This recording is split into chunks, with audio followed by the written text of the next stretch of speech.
అందరికీ ప్రభువైన యేసుక్రీస్తు నామములో 2025వ సంవత్సరపు అనగా నూతన సంవత్సరపు శుభాకాంక్షలను మీకు తెలియజేస్తున్నాను. ఈ సంవత్సరంలో దేవుడు మిమ్మల్ని దీవించి ఆశీర్వదించి తన అద్వితీయ కృపా సత్య సంపూర్ణత చేతను, తన కృపా క్షేమముల చేతను, తన కరుణ కటాక్షముల చేతను మిమ్మల్ని, మీ కుటుంబాలను, మీ బిడ్డలను, మీ భవిష్యత్ దినములను దీవించి ఆశీర్వదించును గాక. ఆమేన్. అందరము అదే రీతిగా నిలిచినట్లయితే ఆంధ్ర క్రైస్తవ కీర్తన పుస్తకం నుంచి 603వ కీర్తన క్రొత్త ఏడు మొదలు పెట్టను సంఘ అధ్యక్షులు నడిపిస్తుండగా అందరము కూడా కృతజ్ఞత హృదయములతో స్తుతి కీర్తన పాడుకుందాం. 603వ పాట అండి. క్రొత్త ఏడు మొదలు పెట్టేను మన బ్రతుకునందు, క్రొత్త ఏడు మొదలు పెట్టేను. క్రొత్త మనసు తోడ మీరు క్రొత్త ఏట ప్రభుని సేవ దత్తరా పడకుండ జేయు ఉత్తమోత్తమంబు జూడ. క్రొత్త ఏడు మొదలు పెట్టేను మన బ్రతుకునందు, క్రొత్త ఏడు మొదలు పెట్టేను. మమ్మను క్రొత్త ఏట అడుగు పెట్టడానికి అనుమతించిన తండ్రి, 2025వ సంవత్సరం ఎంతోమంది కళ ప్రభువ, అది కలగానే మిగిలిపోయింది. మా జీవితంలో అది నిజముగా సత్యముగా మార్చిన మార్గము, సత్యము, జీవమైన తండ్రి మీకు వందనాలు. ఇప్పుడు మీ స్వరమును వినడానికి సిద్ధపడుతున్నా. మీ స్వరము చేత మమ్మల్ని సంధించండి. 2025లో మమ్మల్ని క్రమపరచండి. మీ చిత్తమును అనుసరించి నడిచే వారంగా మమ్మల్ని బలపరిచి నా మాటలు కేవలం నిష్ప్రయోజనం. మీరు మాట్లాడటం మాకు ఆశీర్వాదకరం. ఈ యొక్క రాత్రి వేళ ఈ 2025లో అడుగుపెట్టిన ఈ మొదటి క్షణములలో, నిమిషములలో మానవాత్మను మరుగుపరిచి, మానవ స్వరమును మరుగుపరిచి, మహిమ కలిగిన విశుద్ధాత్మ సహాయం మనోహరమైన స్వరముతో మమ్మల్ని సంధించి దర్శించి బలపరచమని ఈ సంవత్సరం అంతటికీ నాయన అయా మమ్మను మార్గదర్శివై నడిపించమని యేసునామమున ప్రార్థిస్తున్నాను తండ్రి. ఆమేన్. దయచేసి కూర్చుందామండి. దేవునికి మహిమ కలుగును గాక. దేవుని ప్రేమించి ఆయన పరిశుద్ధ సన్నిధిని 2025వ సంవత్సరంలో ఈ మొదటి క్షణములు లేదా నిమిషాలలో ఆయన సన్నిధిలో గడిపే గొప్ప భాగ్యము పొందుకున్న మనందరికీ దేవుని కృప దొరికింది. అందరిని బట్టి దేవునికి మహిమ. మీ అందరికీ మరి ఒక మారు నూతన సంవత్సర శుభాకాంక్షలను మీకు తెలియజేస్తున్నాను. దేవుని వాక్యాన్ని మనం వినాల్సిన సమయం ఇది. దేవుని యొక్క వాక్యమును ధ్యానించాల్సిన సమయం. ఎందుకంటే మనుషుల స్వరము వినుట కంటే దేవుని స్వరము వినుట అది మనకు జీవదాయకం. అది మన జీవిత కాలానికి అది ఆశీర్వాదకరమైన అనుభవం. కనుక ఎక్కువ సమయాన్ని కాదు కానీ సాధ్యమైనంత క్లుప్తంగా త్వరగా ముగించడానికి సిద్ధపడదాం. మిగిలిన కార్యక్రమం కూడా మనకు ఉంది. కనుక ఏర్పాటు చేయబడినటువంటి లేఖన భాగాలు, బహుశా ఈ వాక్య భాగాలు చదివి వినిపించినప్పుడు చాలామంది వచ్చి ఉండరు. కనుక మరొక మారు మీకు జ్ఞాపకం చేస్తున్నాను. ఆదికాండము 3వ అధ్యాయం మొదటి 9 వచనాలు, లూకాసు వార్త 17వ అధ్యాయం 11 నుంచి 19 వచనాలు, ఈ వాక్య భాగం నుంచి అనగా ఆదికాండము 3వ అధ్యాయం 9వ వచనాన్ని మనం చదువుకుందాం. దేవుడైన యెహోవా ఆదామును పిలిచి నీవెక్కడ ఉన్నావు అనేను. ఈరోజు ఈ మాట త్వరగా మనం ఆలోచన చేసుకోవడానికి సిద్ధపడదాం. ఎందుకంటే మనం ఎక్కడున్నామో ఇతరులకు తెలియదు, కానీ మనం ఎక్కడున్నామో మనకు బాగా తెలుసు. మనం ఎక్కడున్నామో మనకు బాగా తెలుసు. మనం ఏ స్థితిలో ఉన్నామో మనకు బాగా తెలుసు. మనము ఏం చేస్తున్నామో మనకు బాగా తెలుసు. మనము ఏమి ఆలోచిస్తున్నామో, మన నడతలో, మన పడకలో, మన ప్రవర్తనలో, మన ఆలోచనలో, మన సమస్త జీవిత ప్రయాణంలో అట్ దిస్ మూమెంట్ మనము ఎక్కడున్నామో, ఏ కేటగిరీలో ఉన్నాము, ఏక స్థాయిలో, స్థానములో ఉన్నాము. ఒకవేళ పాపములో బ్రతుకుతూ ఉంటే పాపములో మనము 100% ఉన్నామా, 90% ఉన్నామా, 50% ఉన్నామా, 10% ఉన్నామా, 1% ఉన్నామా, మన పక్కోళ్ళకి తెలియదు, మన సొంతలు కూడా తెలియదు. కానీ ప్రియులారా, మనకి బాగా తెలుసు. అందుకనే మనకులాగా ఒక వ్యక్తి గురించి వాళ్ళని వీళ్ళని అడిగే దేవుడు కాదు ఆయన. మనము ఒక వ్యక్తి గురించి తెలుసుకోవాలంటే వాడెలాగున్నాడు, ఈడెలాగున్నాడు అని వాడి గురించి వీడి గురించి మాట్లాడి తెలుసుకుంటాం. దేవుడు అలాంటి కాదు. దేవుడు నేరుగా మాట్లాడతాడు. దేవుడు ఎలా మాట్లాడతాడండి? నేరుగా మాట్లాడతాడు. దేవుడిని చూసి మన పాపాన్ని బట్టి మనము భయపడాలి తప్ప పరిశుద్ధ దేవుడు దేనికైనా భయపడేవాడు. ఆయన సన్నిధిని జనములు వణుకుచున్నవని వాక్యము సెలవిస్తుంది. కనుక ప్రియులారా, ఆదామును దేవుడు చాలా సూటిగా ప్రశ్న వేస్తున్నాడు. ఈరోజు కూడా మనల్ని ఈ సూటి ప్రశ్న వేస్తున్నాడంటే మనల్ని కించపరచడానికో, సిగ్గుపరచడానికో, అవమానపరచడానికో, ఇంకా ఏదో చేయడానికి కాదు. కానీ ఈ ప్రశ్న వేయడము వెనక ఉన్నటువంటి కారణం మన పట్ల దేవునికున్న ప్రేమ. అపవాది కూడా ఓ ప్రశ్న వేసింది. అపవాది కూడా ఇదే అధ్యాయంలో ఈ మొదటి వచనంలో అపవాది కూడా ఓ ప్రశ్న వేసింది. అపవాది వేసిన ప్రశ్న వెనుక భయంకరమైనటువంటి క్రూరత్వం ఉంటే, దేవుడు వేసిన ప్రశ్న పట్ల అపారమైనటువంటి ప్రేమ, జాలి, దయ ఉన్నాయి.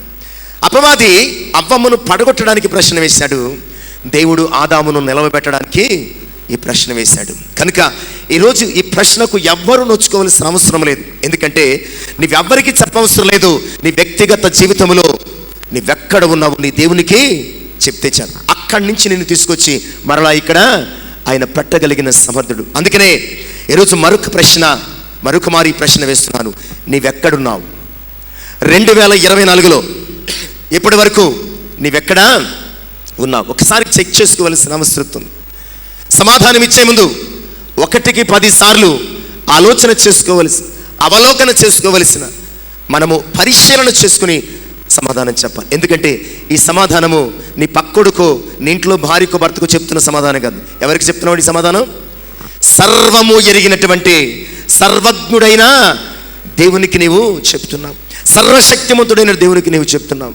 నీ హృదయమును, దాని అంతరంగమును చూస్తూ ఉన్నటువంటి దేవుని ఎదుట సమాధానం చెప్తున్నావు. అందుకని గమనించండి ప్రియులారా, తండ్రి అడిగాడు ఏమని? తండ్రి అడిగాడు, నీవు నా కుమారుడువైనా యాసావువేనా అన్నప్పుడు యాకోబు ఏం చెప్పాడు? తండ్రి అడిగిన ప్రశ్నకు అవును, నీ కుమారుడైనటువంటి యాసావుని అన్నాడు. అదే ప్రశ్న యాకోబు తన జీవితంలో రెండోసారి విన్నాడు. నీ పేరేంటి అని అడిగాడు. ఎవరు అడిగారు? దేవుడు అడిగాడు. తండ్రి దగ్గర చెప్పాడు కానీ దేవుని దగ్గర చెప్పలేకపోతున్నాడు. ఎంత మోసగానికి కూడా తెలుసు, దేవుని ఎదుట నేను గెంతులు వేయకూడదు, దేవుని ఎదుట నేను అబద్ధాలు ఆడకూడదు, దేవుని ఎదుట నేను మోసము చెయ్యజాలను అని చెప్పి, అయ్యా నేను మోసగాడని ఒప్పుకున్నాను. ఈరోజు ఒక ప్రశ్న దేవుడు మనల్ని అడుగుతున్నాడు. ఓ ప్రియ కుమారి, ఓ ప్రియ కుమార్తె, ఈ రాత్రి వేళ నీవెక్కడున్నావు? ఫిజికల్గా నేను యేసు ప్రేమలో చర్చలో ఉన్నానని చెప్పడానికి ఇది పోలీస్ ఎంక్వైరీ కాదు. ఫిజికల్గా ఇదిగోండి నేను యేసు ప్రేమలో చర్చలో ఉన్నానని చెప్పడానికి ఇది పోలీస్ ఎంక్వైరీ కాదు. ఏకంగా డివైన్ ఎంక్వైరీ, దైవికమైన ఎంక్వైరీ. దీని నుంచి మనం ఎవరము కూడా తప్పించుకోలేము. అందుకనే ఇక్కడ ఆదామును పర్సనల్గా అడుగుతున్నాడు, ఆదాం నీవెక్కడున్నావు? నాతో చెప్పు. ప్రియులారా, ఆదాం చెప్పలేకపోతున్నాడు. నేను అయ్యా ఇక్కడ ఉన్నాను, ఇలా ఉన్నాను. ప్రియులారా, అతడు ఇదిగో నీవు పిలిచినప్పుడు నేను చెట్ల చాటున దాక్కున్నాను. ఎందుకు దాక్కున్నావు? నేను తినవద్దన్న పండు ఎవరికి తినమని చెప్పారా? నువ్వు ఇచ్చావు కదా. అమ్మమ్మ తీసుకొస్తే నేను తిన్నాను. అమ్మమ్మ నువ్వు ఎందుకు తిన్నావు? ఇదిగో నీవు సృష్టించినటువంటి సర్పము. దేవుడు ఎక్స్పెక్ట్ చేసిన ఆన్సర్ ఇది కాదండి.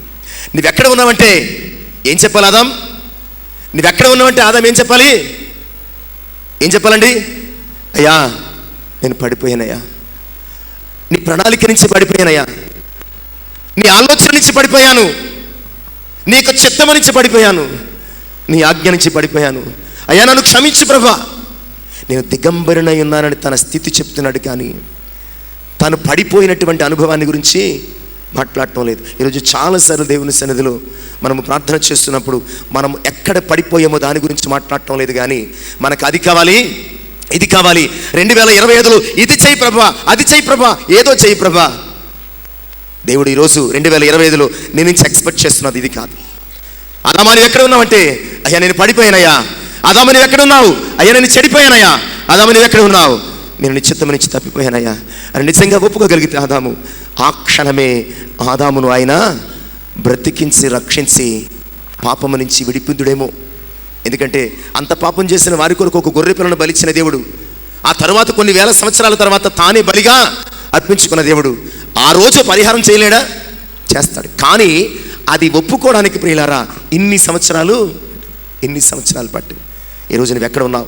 ఒకవేళ నిన్నే అడిగితే ప్రశ్న, ఈ రాత్రి నువ్వేం చెప్తావు? అయ్యా నేను పాపంలో పడిపోయినానయ్యా, నేను పాపము చేత చెడిపోయి ఉన్నానయ్యా, నేను భ్రష్టత్వంలో ఉన్నానయ్యా, నీ చిత్తము నుంచి నేను దూరం అయిపోయానయ్యా, నీ అంచనాలు నేను నెరవేర్చలేకపోయానయ్యా, నీవు నా మీద పెట్టుకున్న ఆశలు నేను అడియాసలు చేశానయ్యా, నీ చిత్తమైతే నన్ను బలపరచు.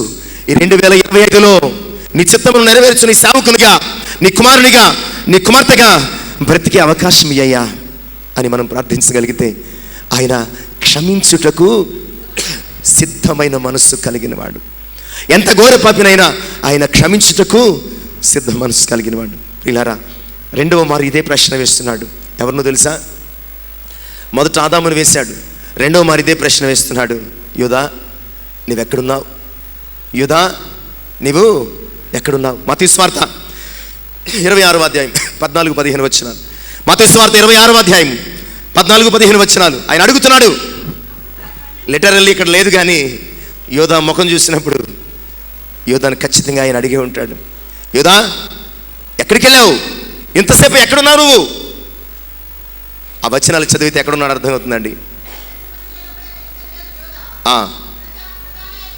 12 మందిలో ఒక్కడుగు ఇస్కరియోతు యూదా ప్రధాన యాజకుల దగ్గరికి వెళ్ళి, నేను ఆయనను మీకు అప్పగించిన ఎడల మీరు నాకేమిత్రని అడిగింది.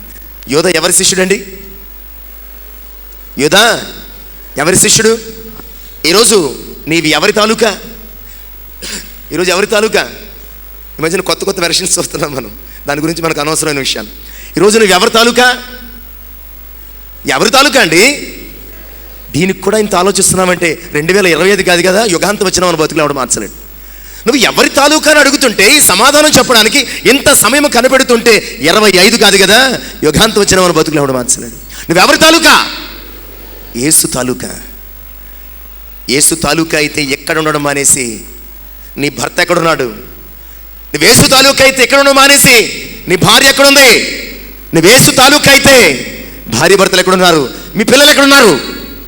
నువ్వు యేసు తాలూకా అయితే నీకు చెందిన వారు ఎక్కడున్నారు? ప్రియులారా, యోధ ఎక్కడున్నాడు? యేసుకు చెందిన యోధ యేసుని అమ్ముకోవడానికి ప్రధానుల దగ్గర. ఈరోజు యేసుకు చెందిన మనం ఈ క్షణం యేసుతో గడపకుండగా లోకంతో గడుపుతూ, వీడి క్రిస్టియన్ రా, వీడెవడో, వీడి క్రైస్తవుడు, చూసావా ఏం చేస్తున్నాడు అన్న స్థితిలో మన జీవితాలు ఉన్నాయేమో. యోధా నీవు ఎక్కడంటే, అయ్యా నీ వెనకే ఉన్నానని చెప్పాడా? యోధా నీవు ఎక్కడంటే, అయ్యా నీ వెనకే ఉన్నాను అని చెప్పగలిగాడా? లేదు. ఎందుకంటే యోధా యేసు వెనక లేడు, డబ్బు ఆశల వెనక పరిగెడుతున్నాడు. ఈరోజు డబ్బు ఆశతో ప్రభువును విడిచి పరుగు పెడుతున్న జీవితాలెన్నో. విశ్వాసులు ఎంతమంది? ఒకవేళ నీవెక్కడన్నప్పుడు ఇంతకాలము నీవు డబ్బు కొరకు, మరొక సంపాదన కొరకు నువ్వు యేసును వెంబడించాల్సినటువంటి అనుభవం కలిగిన వాడుగా లోకాన్ని వెంబడిస్తున్నావేమో. ఈ ప్రశ్నకు జవాబు చెప్పడానికి తిరిగి యేసు ఎదుగురా. ఆయన నిన్ను ప్రేమతో చేర్చుకునే దేవుడు. ఆయన ప్రేమతో, గమనించారా? యేసు ఎదుగు వచ్చి బోధకుడా నీకు శుభమని చెప్పి ముద్దెట్టినప్పుడు ఏమన్నాడు ఆయన? చెలికాడా, ఓ మై ఫ్రెండ్, ఈ మాటకైనా మనసు మారుతుందేమో అనుకున్నాడు, ఈ మాటకైనా పశ్చాత్తాపడతాడేమో అనుకున్నాడు. పడలేదు. తర్వాత ఎక్కడో ఎవరి దగ్గర నేను నిరపరాధ రాతి రక్తమును చిందించానన్నాడు. ప్రభు దగ్గరికి మాత్రం స్నేహితుడా, చెలికాడా అన్నప్పుడు యోధా, అయ్యా నీ వెంటుంటానయ్యా, నీతోనే ఉంటానయ్యా, నన్ను క్షమించు ప్రభా అని అడగలేకపోయాడు. ఈరోజు ఒకవేళ యోధా వలె నీవు ఈ 2025వ సంవత్సరపు ఈ మొదటి నిమిషాలలో లోకములో ప్రభువుని నమ్మేస్తున్నావేమో. లోకానుసారమైనటువంటి బతుకుతూ లోకము కంటే భయంకరమైనటువంటి భ్రష్టత్వములో నీవు జీవిస్తూ ప్రభువును నీ ప్రవర్తన ద్వారా అమ్మేస్తున్నావేమో. ఆలోచన చేసుకో. ఇక మూడో విషయం చూద్దాం. ఇంకొక వ్యక్తి నీవు ఎక్కడా అని అడుగుతున్నాడు ప్రభు. ఆయన వచ్చి పలానా వ్యక్తి ఎక్కడా అని అడుగుతున్నాడు. ఎవరిని గురించి? పలానా వ్యక్తి ఎక్కడా అని అడుగుతున్నాడు. ఆయన చనిపోయి తిరిగి లేచిన తర్వాత యోహాను సువార్తలో 20వ అధ్యాయము 24వ వచనములో, తోమా ఎక్కడా? తోమా ఎక్కడ? ఏమో ప్రభు ఇక్కడే ఉండాలి, ఎక్కడికి వెళ్ళాడు? ఏమో ప్రభు ఇక్కడే ఉండాలి, ఎక్కడికి వెళ్ళాడు? ఆయన పునరుద్ధారణ తిరిగి లేచి తన శిష్యులకు మొదటి దర్శనాన్ని ఇవ్వడానికి వస్తున్నప్పుడు ప్రియులారా, 10 మంది శిష్యులు ఎక్కడే ఉన్నారు. ఒకడు యూదా తప్పిపోయాడు. తోమా ఎక్కడికి వెళ్ళాడో తెలియదు. ప్రియులారా, తోమా నీవెక్కడా అని అడిగితే, ఒకవేళ తోమా స్థానంలో నీవు ఉంటే కనుక ఏం చెప్తావు సమాధానం? అయ్యా నువ్వు ఎలాగూ కనిపించడం లేదు కదా, తిరిగి లోకములో లోకులతో లోకానుసారమైన జీవితంలోకి వెళ్ళిపోదాం అనుకుంటున్నాను అని అంటావా? ప్రభా లేదు, ఇక్కడే ప్రజెంట్ సార్ అంటావా? స్కూల్లో చెప్తాం కదండి, పేరు పిలిచినప్పుడు ఏమంటాం? పేరు పెట్టి పిలిచినప్పుడు ప్రజెంట్ సార్, ఎస్ సార్ అంటాం. లేకపోతే ఏం చేస్తాడు మాస్టర్? మాస్టర్ ఆబ్సెంట్కే భయపడిపోతున్నా నీవు. దేవుడు ఆబ్సెంట్ వేస్తే నీ లైఫ్లో ఏముంటుంది చెప్పు? దేవుడు ఆబ్సెంట్ వేస్తే నీ బతుకేమైపోతుంది చెప్పు? ఆబ్సెంట్ వేయలేక నీకు 2025 ఇవ్వలేదు. ఎప్పటికైనా ప్రజెంట్ సార్ అని చెప్తామని ఆశిస్తున్నాడు. ఎప్పటికైనా ప్రజెంట్ సార్ అని చెప్తామని, ప్రజెంట్ ప్రభు అని చెప్తామని ఆయన సన్నిధిలో ఆయన ఎదురు చూస్తున్నాడు. ప్రియులారా, ఆయన ఆబ్సెంట్ వేయడానికి ఎంత జస్ట్ ఇలా టిక్కి పెడితే చాలు, మన జీవితానికి పునఃస్థాపు పడిపోతుంది. ఒకవేళ తోమా వలె ప్రభు పునరుద్ధానాన్ని, ఆయన వాగ్దానాన్ని మరిచిపోయి ఒకవేళ లోకములో లోక ఆశల్లో పరిగెడుతున్నామేమో, ఆయన ప్రత్యక్షమైనప్పుడు నీవు కనిపించే మొదట వ్యక్తివిగా ఉండగలిగితే నీకంటే ధన్యులు ఎవరు కూడా లేరు. ఇంకొక 4వ అంశాన్ని కూడా మనం చూద్దాం. త్వరగా వివరణలోనికి వెళ్ళటం లేదు, సమయం అవుతుంది కనుక. లూకాసు వార్త 17వ అధ్యాయం 17వ వచనం. 10 మంది కుష్ఠరోగుల ఉదంతం అనమాట అండి. 10 మంది వెళుతుండగా వారు స్వస్థత పొందారు. అందులో ఒకడు నేను స్వస్థత పొందినట్టు గుర్తించాడు. వెంటనే వెనక్కి వచ్చాడు, ప్రభు పాదాల మీద పడ్డాడు, కృతజ్ఞతాస్తుతులు చెల్లించాడు. ప్రభు తను చూసి బాగుపడ్డావా, ఎలా ఉంది ఆరోగ్యం అని అడగటం లేదు. బాగుపడ్డావా, ఆరోగ్యం ఎలా ఉంది, హ్యాపీనా అంటం లేదు. ఏమన్నాడు? మిగిలిన 9 మంది ఎక్కడా?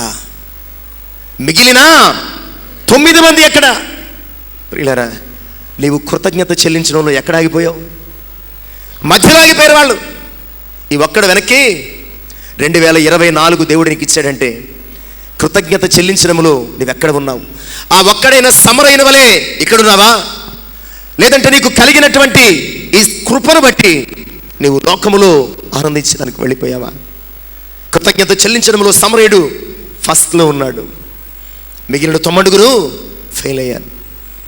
కృతజ్ఞత చెల్లించడంలో నా ప్రియ కుమారుడు కుమార్తె నువ్వెక్కడా అని ప్రభు ప్రశ్న వేస్తే నువ్వెక్కడుంటావు ఆలోచించి, నువ్వెక్కడుంటావు ఆలోచించి. ఒక్కొక్కటి మరొకసారి మన జ్ఞాపకం చేసుకుందాం. ఆదాము దేవుని ఆజ్ఞ విషయంలో ఎక్కడున్నాడండి? దిగంబరిగా మారిపోయాడు. యోధా ప్రభు శిష్యుని విషయంలో ఎక్కడున్నాడు? నమ్మక ద్రోహం చేశాడు. తోమా విశ్వాస విషయంలో వీగిపోయాడు. అందుకనే తోమా వచ్చినప్పుడు ఏమన్నాడు? అవిశ్వాసివి కాక విశ్వాసి. ఈ 9 మంది ఎక్కడున్నారండి? దేవుడిచ్చినటువంటి కృపను బట్టి తమ కుటుంబాలతో ఆనందించడానికి వెళ్ళిపోయారు, కృతజ్ఞత చెల్లించడంలో ఫెయిల్ అయ్యారు. ఇక 5వ విషయం ఆదికాండము 18:9. ఆదికాండము 18:9. ఆ 3 దూతలు లేదా ఆ 3 మనుషులు భోంచేస్తూ చెట్టు కింద నుంచున్నటువంటి అబ్రాహాంని అడుగుతున్నారు, అబ్రాహాం నీ భార్య అయినా సారా ఇక్కడ? నిజానికి ఇంటికి అతిథులు వస్తే ఎవరు భోజనం పెడతారు చెప్పండి? ఇంటికి అతిథులు వస్తే ఎవరు భోజనం పెడతారు? మీరే కదా. ఇక్కడ అబ్రహాం భోజనం పెడుతున్నాడు, సారా లోపల ఉంది.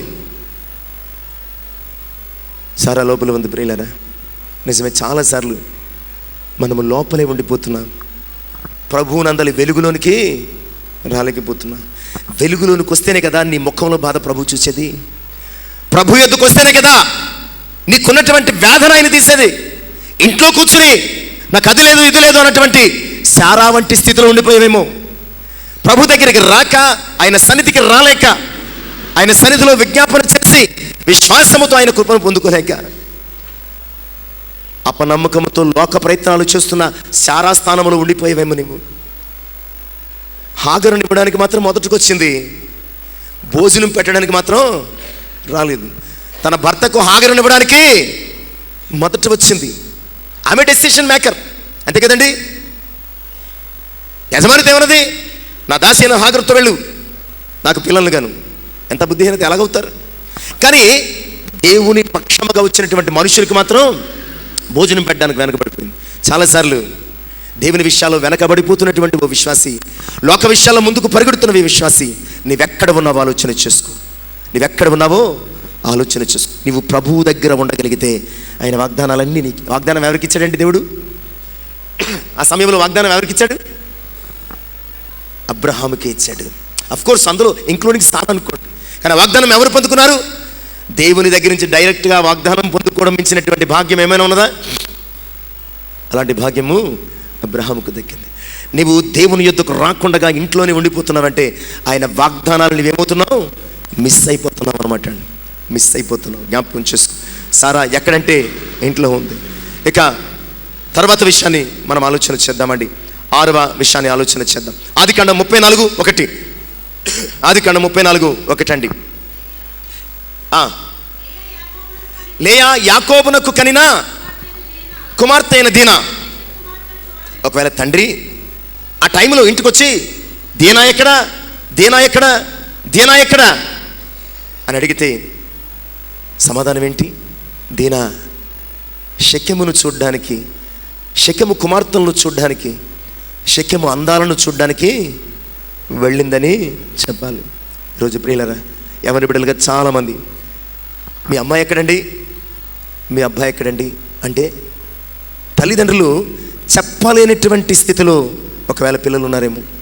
మీ అమ్మాయి ఎక్కడా, మీ అబ్బాయి ఎక్కడండి అని ఒకవేళ ఎవరైనా అడిగితే ఫలానా చోట, ఫలానా దేవుని పని మీద, ఫలానా స్వార్థకి వెళ్ళారు, ఫలానా కూటానికి వెళ్ళారు అని ధైర్యంగా చెప్పుకోలేనటువంటి స్థలాలలో మన పిల్లలు ఉన్నారేమో.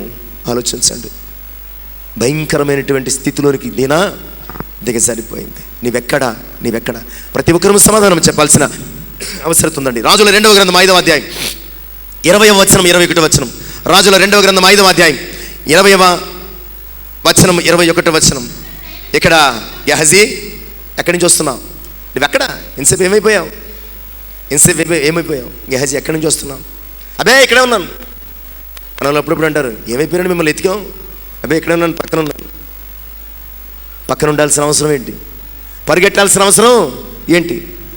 పాడు ఆస్తికి ప్రాకులాడాల్సిన అవసరం ఏంటి? ప్రియులారా, ఇంత డబ్బుండి నయమాను స్వస్థత తెచ్చుకోలేకపోయాడు.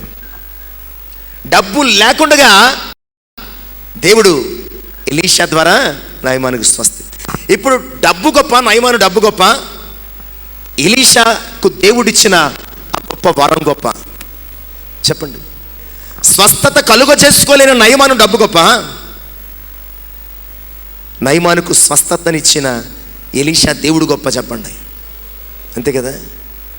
అలాంటి గొప్ప దేవుడిని విడిచిపెట్టి గెహజీ ఎక్కడికి వెళ్ళాడండి?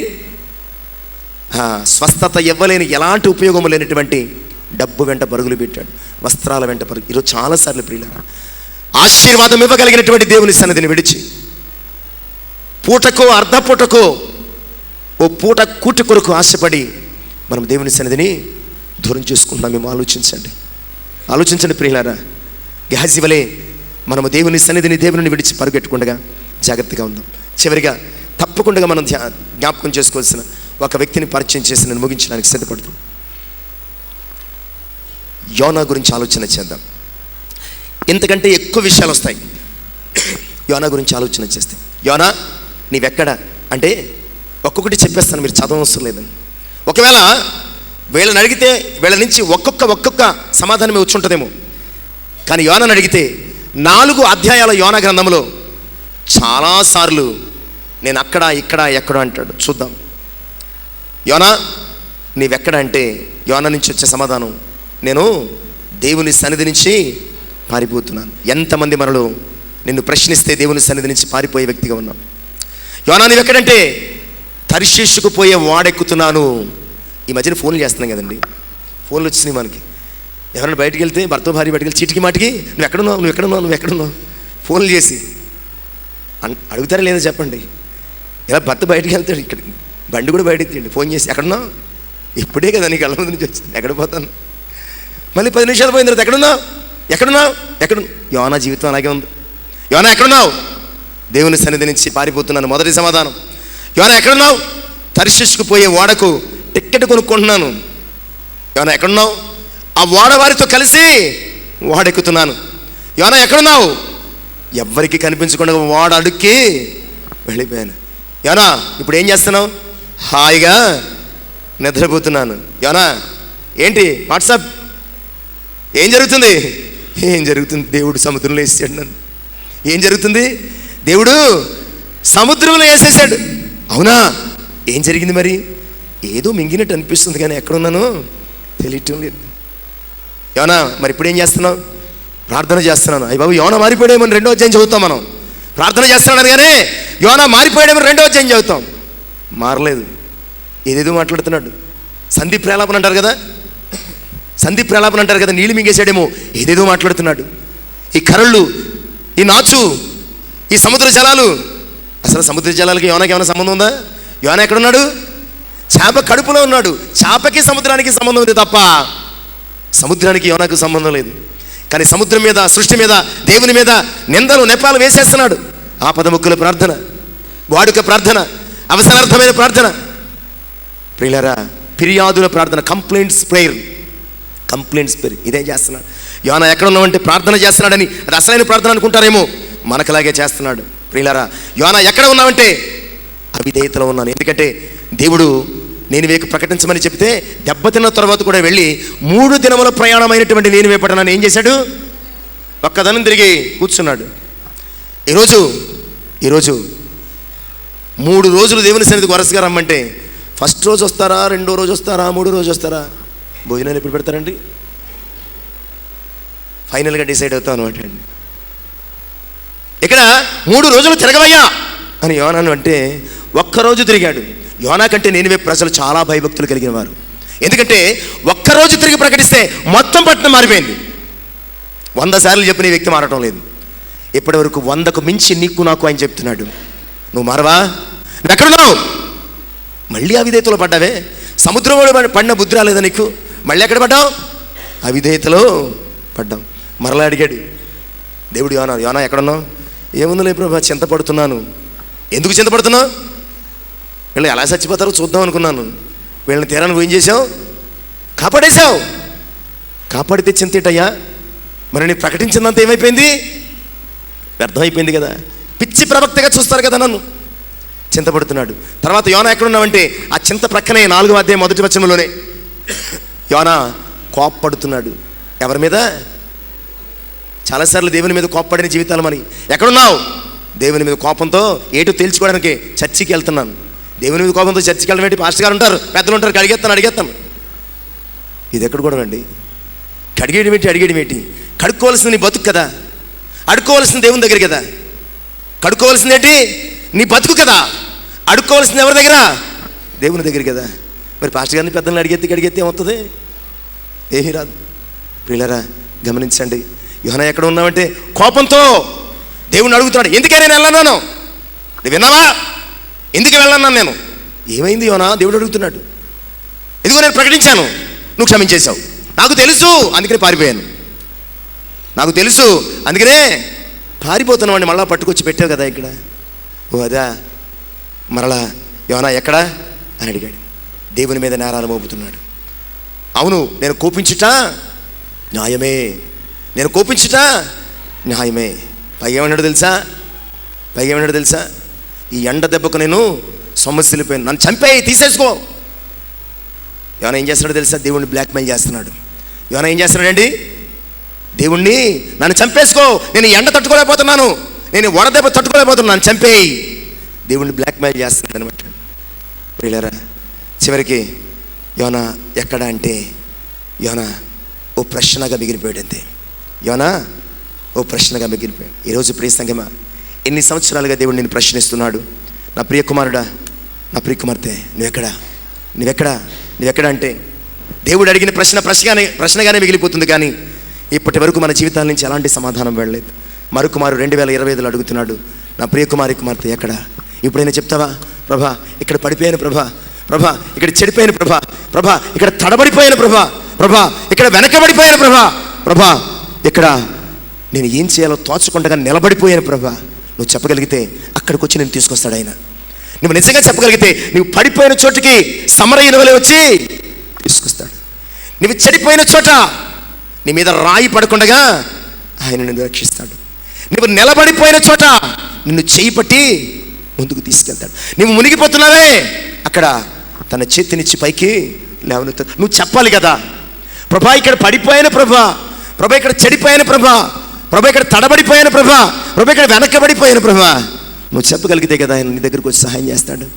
ఇన్ని సంవత్సరాలు చెప్పకుండా మిన్నకుండిపోయినటువంటి ఓ ప్రియ సంగమా, ఇప్పుడైనా నీవెక్కడని అడిగినప్పుడు, అయ్యా నేను ఎక్కడున్నాను, ఈ స్థితిలో ఉన్నాను, ఈ బతుకులో ఉన్నాను, ఈ పాపంలో ఉన్నాను, ఈ అవిధేయతలో ఉన్నానయ్యా, తప్పకుండా 2025లో ఆయన నీ దగ్గరికి నడిచి వచ్చి నిన్ను రక్షించి పోషించి నిన్ను విమోచించి ఆయన రాక కొరకు నిన్ను విశ్వాసిగా స్థిరపరుస్తాడు. కనుక ఈ 2025లో నువ్వు చెప్పాల్సిన ఒకే ఒక విషయం, నీ ప్రభువు ప్రశ్నకు ఆన్సర్ అయ్యి, నేను ఇక్కడున్నాను ప్రభా ఆయన అడుగుతున్నాడు. ఈ సంవత్సరం అంతా అడుగుతూనే ఉంటాడు, నువ్వెక్కడా, నువ్వు వెళ్ళిన ప్రతి స్థలంలో ఆయన ప్రశ్న నీకు వస్తుంది. నువ్వెక్కడా అని అడుగుతున్నప్పుడు నీకు అది ఒక కొరడా దెబ్బలాగా అనిపించి, ప్రభా క్షమించు, ఉండకూడని స్థలములు, వెళ్ళకూడని ప్రాంతములు, చేయకూడని పనులు నేనున్నాను, నన్ను దయచేసి బలపరిచి ఈ బలహీనత నుంచి నన్ను విడిపించు ప్రభా అని ప్రార్థించగలిగితే ఆయన సంతోషముతో ఆనందముతో ఆ కుమారుణ్ణి హత్తుకున్నట్లుగా నిన్ను తిరిగి తన కృపతో నిలవబడతాడు. అట్టి కృప మన జీవితాలలో 2025లో దేవుని సన్నిధిలో మనము పొందుకునేలాగున నీవెక్కడ అని అడుగుతున్న ప్రతిసారి అయ్యా నేను ఇక్కడ అని నువ్వు చెప్పగలిగి ఉండాలి. అలాంటి మనస్సు మనకు, తద్వారా ఆయన కృప మన జీవితం అంతా పరిశుద్ధాత్మను అనుగ్రహించుటకు ఈ మాటలు మన హృదయంలో ఫలింపచేయనుగాక. ఆమెను చిన్న ప్రార్థన చేసుకుందాం. మహోన్నతుడవు మమ్మల్ని మిక్కిలి ప్రేమించిన ప్రభు వందనాలు. నిజమైన ఆయన, ఇప్పుడు క్రైస్తవ కుటుంబాలుగా నీవెక్కడంటే భర్తకు చోట, భార్యకు చోట, పిల్లలకు చోట, అన్నదమ్ములకు చోట, అక్క చెల్లెండ్రకు చోట, ఎవరికి తోచిన చోట, ఎవరికి నచ్చిన చోట, ఎవరికి ఇష్టమైన చోట తిరుగుతున్నారయ్యా. అయ్యా మరొక మారు ఈ 2025లో మీరు అడుగుతున్నారు, మిమ్మల్ని ఆయాస పెట్టే సమాధానం మేము చెప్తున్నామేమో. అయ్యా మేము ఆలోచన చేసుకుని, ప్రభా నేను ఈ బలహీనతలో ఉన్నాను, నన్ను బ్రతికించు, ఈ తప్పిదములో ఉన్నాను, నన్ను విడిపించు, ఈ భయంకరమైన స్థితిలో ఉన్నాను, నన్ను బ్రతికించు ప్రభా అని ప్రార్థించగలిగితే సహాయం చేస్తానని వాగ్దానం చేసిన తండ్రి. అయ్యా మీరు అడిగే ప్రతి ప్రశ్నకు, అయ్యా నేను ఇక్కడున్నాను, సహాయం చేయి ప్రభా, సహాయం చేయి ప్రభా. ఆ కనాను స్త్రీ తన కుమార్తె నిమిత్తమై నాకు సహాయం చేయి ప్రభా అని అర్థించినట్టు మేము అర్థించడానికి, మీ ఆశీర్వాదం పొందుకోవడానికి సహాయం చేయమని, విన్న వాక్యమాలో మార్పును అయ్యా మీ సన్నిధిలో ఓదార్పును కలుగు చెట్టుకు ఫలింపచేయమని యేసయ్య పరిశుద్ధ నామమును ప్రార్థించి వినయపూర్వకంగా అడిగి వేడుకొనుచున్నాను తండ్రి, ఆమేన్. మరి యొక్క మారు మీ అందరికీ కూడా యేసు ప్రేమల సెంటర్ బాప్టిస్ట్ సంఘ పక్షంగా నూతన సంవత్సర శుభాకాంక్షలు తెలియజేస్తున్నాను.